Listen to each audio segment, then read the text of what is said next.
Welcome to the Slop Temple. We pray this video helps. In this video, I will show how to make pudding bread at home. Preheat oven to 350 degrees F and grease a 9x 5-inch loaf pan.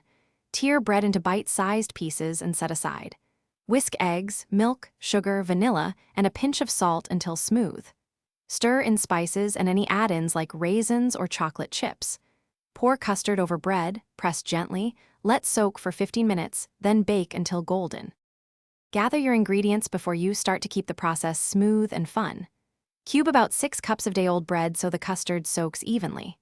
In a mixing bowl, whisk 3 large eggs with 2 cups milk, 3 4-cup sugar, 1 teaspoon vanilla, 1 teaspoon cinnamon, and a pinch of salt.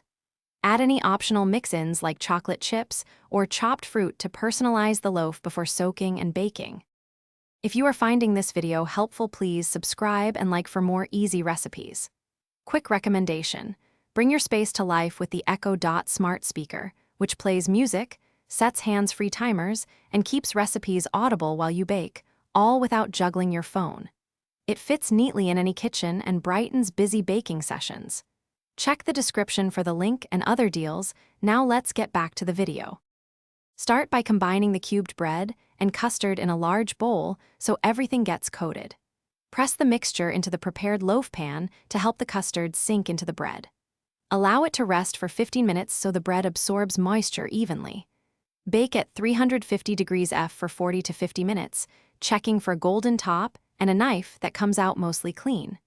Cool slightly before slicing and serving warm. Thanks for watching. Consider subscribing if we helped you.